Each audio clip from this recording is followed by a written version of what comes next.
Toptronics Motocross SM-sarja käynnistyi Vantaan vauhtikeskuksen radalla. Kaikkiaan kauden aikana ajetaan 4 viikonloppua ja 8 starttia.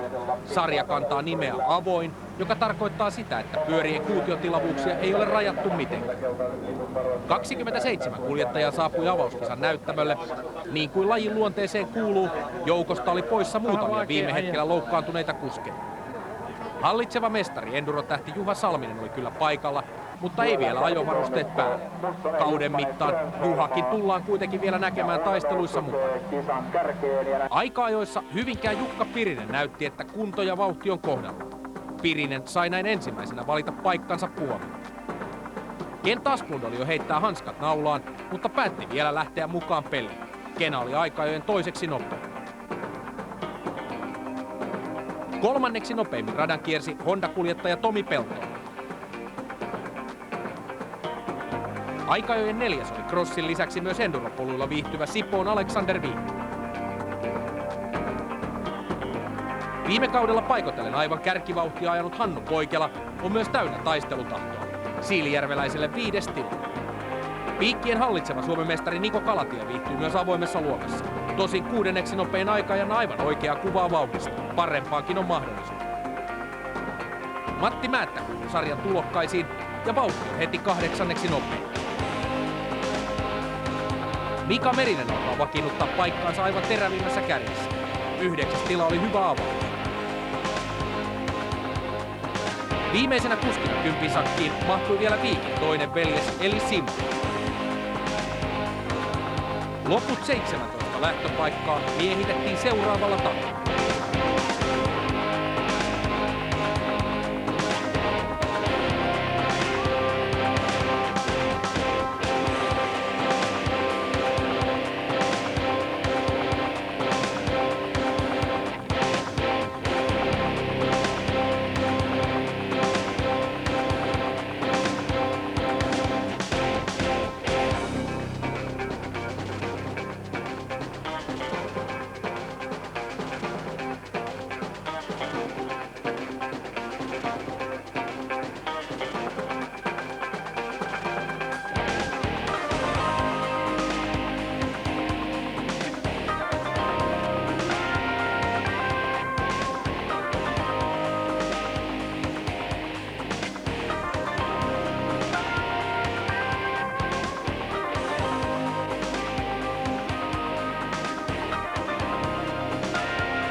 Näin pikkuhiljaa valmistaudutaan kauden avausstarttiin. Kommentaattorina meillä Suomen Moottoriliiton valmennus- ja projektipäällikkö Eppu Mäkelä. Tervetuloa. Kiitos.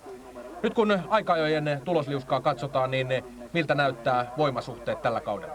No aika odotetun näköiset, että Pirinen on EM2 ja muutama MM-piste. Kena vanha MM-kiertäjä ja vanhoja MM-pisteitä vaikka kuin paljon, niin kyllä nämä kaverit tulee hallitsemaan tätä hommaa. Avoimessa luokassa tullaan tällä kaudella näkemään myöskin hiukan erikokoisia pyöriä. Minkälainen vaikutus sillä on? No se on aika mielenkiintoinen juttu, että tässä esimerkiksi Matti Klemens numero 23 niin ajaa 200-kuutioisella pyörällä ja Kent Asplund numero 8 ajelee ja sitten jo 540-sellä. Ja siinähän on voimaa noista lähdöistä tietysti ja sitten kurvista lähdössä, niin se iso pyörä menee hyvin, mutta 200 on taas erittäin hyvä jarrutuksissa ja nopeissa ja terävissä kurvissa, niin Klemmari saa siitä edun, mutta kyllä mä uskon, että nämä isot pyörät kyllä jyllää. Tämän kauden Toptronics Motocross SM-sarjaan on ilmoittautunut 31 kuljettajaa. 27 heistä oli avauskilpailussa viivalla. Eli 4 on tuolla loukkaantuneiden listalla. Siinä joukossa muun muassa hyvin kauden aloittanut Matti Seistola. Ja näin pikkuhiljaa kaikki valmiina. 30 minuuttia ja 2 kierrosta.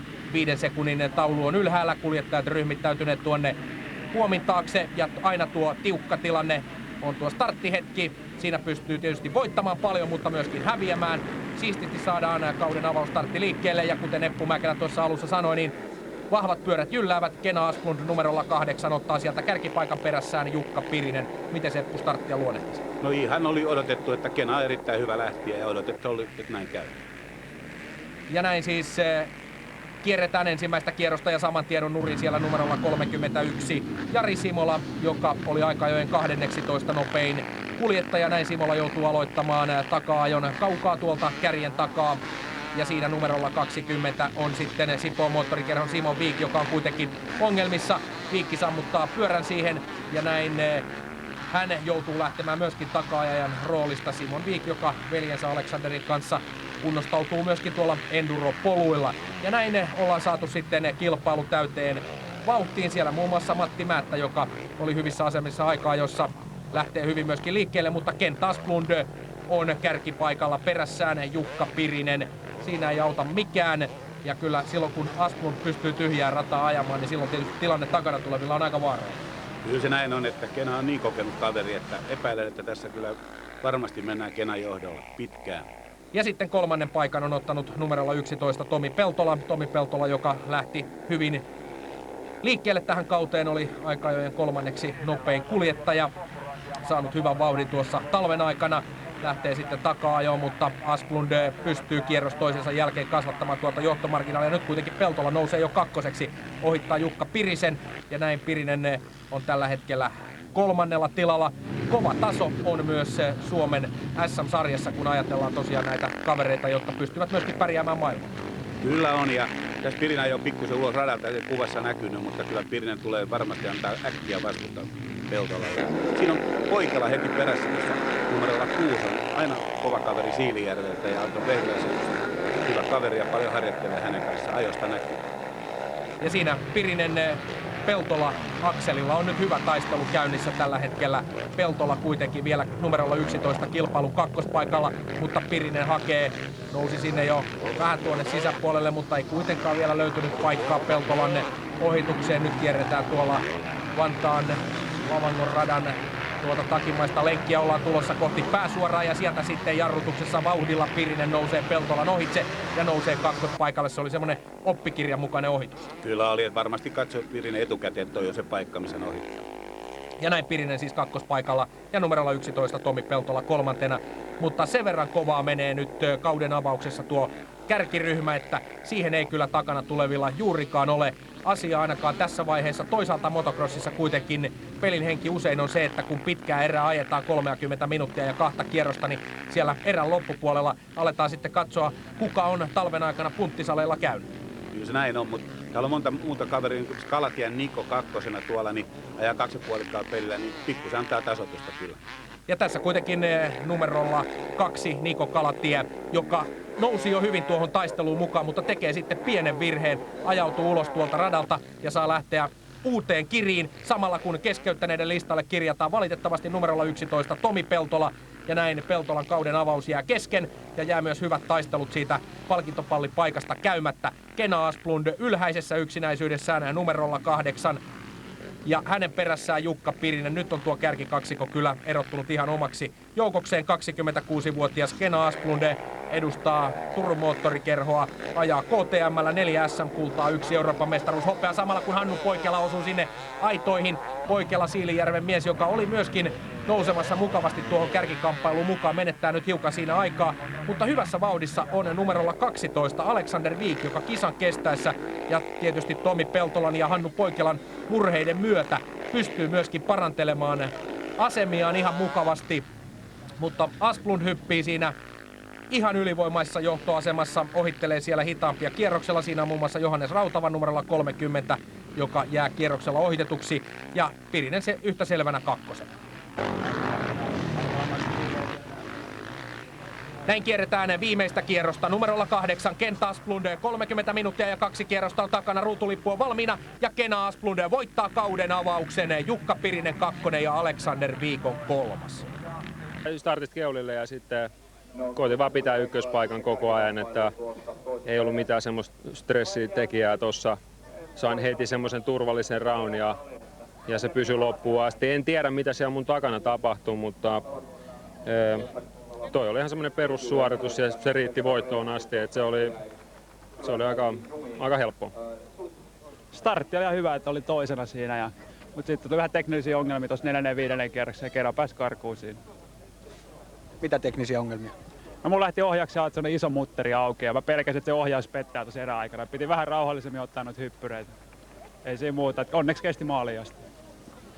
No vähän huono startti, mutta muuten lähti menee ihan hyvin, kunnes rupesi kädet menee vähän jumiin, mitä mulla on aina yleensä tähän aikaan vuodesta. Ja tuli pieni kaatuminen, niin mä päätin vähän rauhoitella tahtia. Sijoitus nousi sillä, että kaverit vähän kaatui ja mokaili siinä itteensä pois edestä.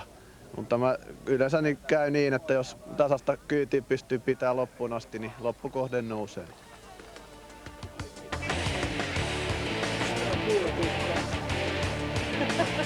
Tuuletetaan.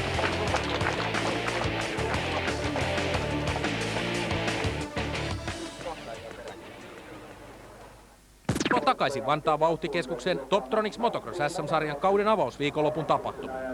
Ensimmäisen erän jälkeen oli sen verran taukoa, että pyörät ja kuskit saatiin jälleen iskuun. Joukko kuitenkin hiukan harventui ja puomin takana oli 24 kuljettajaa.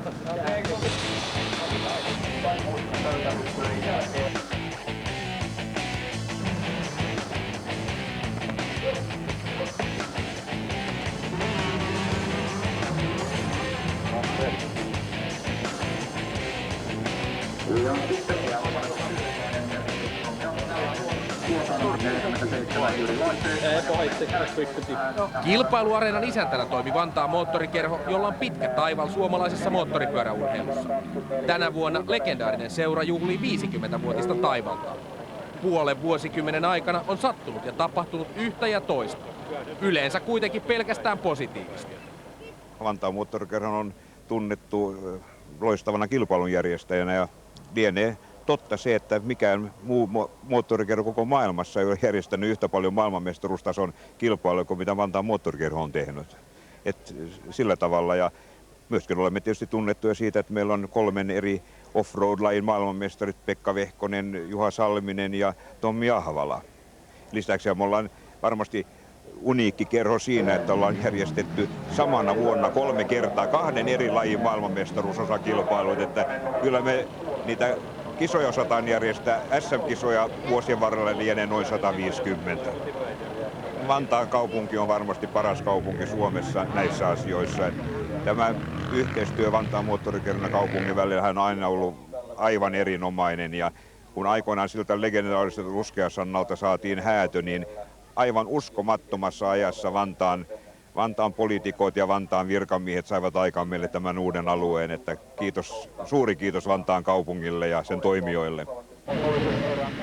Sitten kauden toiseen Suomen mestaruus starttiin ja jälleen jännitys tiivistyy puomin takana 30 minuuttia ja 2 kierrosta ja näin on lähtöliikkeellä.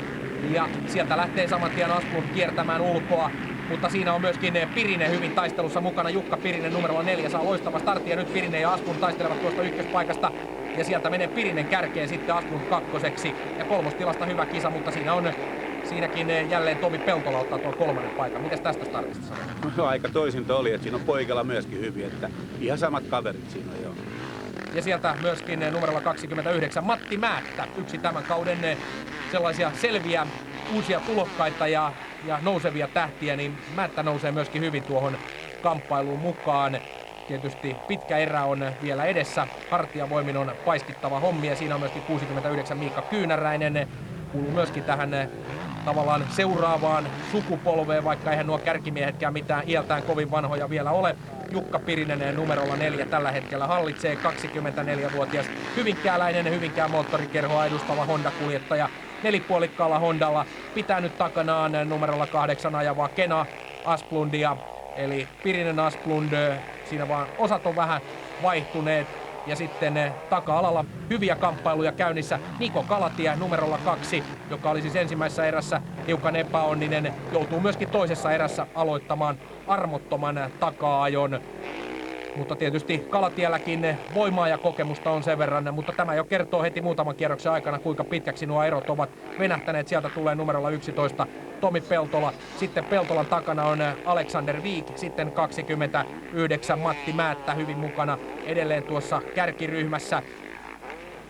Mutta mites Eppu luonnehtisit tuota Vantaan rataa noin raskaudeltaan tai vauhdillisesti? No se on vauhdikas rata kyllä ja pitkästä aikaa kaverit kiitteli rataa. Nyt sattui satamaan aika paljon ja rata saatiin hyväksi. Kyllä mä henkilökohtaisesti pidin, ainakin näytti, että se oli hyvä ja moni kehu. Ja siellä Alexander Wijk tällä hetkellä hakee numerolla 29 ajavan Matti Määtän päänahkaa, mutta Määttä pystyy vielä pitämään pintansa. Sitten tulee Niko Kalatie numerolla 2 takaajajan roolissa. 26-vuotias Karkkila moottorikerhoa edustava KTM-kuljettaja, mutta Pirinen Asplund siinä on selkeä kärkikaksikko tällä hetkellä. Sitten kolmantena Tomi Peltola. Peltola, joka siis keskeytti ensimmäisen erän. Sitten 4. paikalla on Määttä. Sitten Alexander Wijk numerolla 12 tällä hetkellä 5. Eli siinä on tuo 5 kärki. Sitten seuraavista sijoista käydäänkin hyvää kamppailua ja siinä kamppailussa on sitten Kalatie mukana. Ja tosiaan Niko Kalatie, viime kauden piikkien Suomen mestari, niin kyllä varmasti tekee sieltä hyvää nousua. Ja tässä ainakin voittotaisteluun saadaan Eppu vielä ihan hyvät kahinat, sen verran paljon erää jäljellä, kun sieltä Asplund saman tien sitten jo lähtee tekemään tuota ratkaisua. Asplund pääsee sinne sisälle ja painaa saman tien siitä Pirisen hiukan tuonne ulkolinjalle ja ohi. Miten luonnehtisit Eppu ohitusta? No, oli ihan sen ammattimiehen ohitusta. Se oli harkittu pitkän aikaa varmasti muutaman kierroksen, katsottu Jukan linjaa ja sitten mentiin ohi. Eli periaatteessa nuo ohitukset aika usein tapahtuvat sillä tavalla, että kun kuitenkin on pitkästä erästä kysymys, siinä vähän kytätään mitä kaveri tekee. Kyllä näin on. Ja tässä sitten Tomi Peltola, joka tällä hetkellä on nyt tuon kolmospaikkansa kanssa hätää kärsimässä. Nimittäin Alexander Wijk erän loppua kohti löytää entistä enemmän vauhtia ja siinä nyt sitten hyvä kamppailu akselilla. Numero 11 Tomi Peltola, numero 12 Alexander Wijk. Eli sieltä Viikki lähtee nyt sitten sisälle vielä kuitenkaan paikkaa aukeaa. Sitten tässä on toinen taistelukaksikko siellä Hannu Poikela numerolla 6. Hakee nyt vähän tuohon ensimmäiseen erään revanssia. Tosi valitettavasti kärki on päässyt jo hiukan karkaamaan ja näin Poikela ei aivan sinne terävimpää kärkeä kyllä enää ehdi. Ja nyt kun Asplundille jälleen tyhjä rata aukesi, niin saman tien myöskin kierrosajat ovat sitä luokkaa, että Asplund vetää jälleen letkaa. Nyt on Wijk noussut kolmanneksi, eli täsmälleen ensimmäisen erän toisintona mennään tässä vaiheessa. Kolmen kärki on tismalleen sama, mutta sitten Niko Kalatie nousee sieltä jo 4. paikalle ja Kalatien takana numerolla 10 on Mika Merinen. Ja tässä nähdään muuten sitten tuo Alexander Wiekin ohitus, millä tavalla hän tuon kolmospaikan ottaa, eli se tapahtuu näin. Tomi Peltola menee sieltä nurin ja saman tien Peltolan peli on pelattu, eli näin Alexander Wijk siirtyy siis kolmanneksi. Mitä sanoisit ohituksesta? No, motocross on pakko ohittaa noin, jos menee. Ei tossa oikeastaan, se oli vähän rankka ohitus, mutta noin se pitää tehdä. Ja tässä sitten 4. paikan kamppailua, eli tällä hetkellä 4. on Niko Kalatie, mutta 5. paikalla numerolla 10 Mika Merinen, joka kuuluu myöskin ehdottomasti tämän kauden avausviikonlopun, en tiedä suuriin yllättäjiin, mutta kuitenkin sellainen positiivinen yllätysnimi. 26-vuotias KTM-kuljettaja oli viime kauden SM-pisteissä 10. ja nyt kuitenkin taistelee ihan tuolla terävimmässä kärjessä, hakee sieltä tällä hetkellä jopa 4. paikkaa. Eli näin ollen Merinen ihan positiivinen yllätys. Eikä tuo Asplundin voittokaan nyt ihan kirkossa vielä ole kuulutettu. Ei ole, Pirinen panee kovasti hantaa. Ja tässä tietysti edelleenkin punnitaan vähän sitä, että millä tavalla myöskin talvella on töitä tehty, varsinkin kun erä vähän pidemmälle kehittyy. Tässä Kent Asplund ohittelee sitten hitaampia kierroksella. Siellä on Marko Kaivolainen numerolla 39 muun muassa ohitettavana. Ja ei aukea siinä kierroksella ohitusten yhteydessäkään Piriselle yhtään sen parempia mahdollisuuksia päästä iskuetäisyydelle Kent Asplundista. Ja suht tasatahtiin tuossa pyörät tuntuvat kulkevan, niin kyllä siinä melkein sellaista pientä toisen virhettä kaivataan. Kyllä se näin on, että 490 ajaa Pirinen ja Kena 540, niin niissä ei käytännössä ole paljon eroja. Ja tässä sitten ei kuitenkaan numerolla 2 ajava Niko Kalatie pääse ihan helpolla, nimittäin Mika Merinen kyllä hiilostaa koko ajan hienosti siinä Kalatien kannassa kiinni. Ja sitten siellä heidän takanaan tulee Hannu Poikela. Petteri Gustafsson, Matti Klemets, Miika Kyynäräinen ja Tomi Peltola, joka meni nurin, niin on pudotettu nyt sinne 10 sakkiin. Siinä vilahtaa Poikela, siinä on Matti Klemets numerolla 23 ja tähän taisteluun on nousemassa mukaan myöskin sieltä takaa kuvan ulkopuolelta 27 Petteri Gustafsson. Ja tässä siis jälleen kierroksella ohituksia, mutta taistelu jatkuu ja Merisen vauhti on hyvä. On. Merin näytti jo viime vuonna, että osaa hyvin ajaa ja kunto on näköjään kohdallaan ja kovasti ahdistelee, mutta kyllä siinä Kalatiakin on sen verran vahva kaveri ja semmoinen dieselimäinen, että loppuu kohde aina vahvistuu.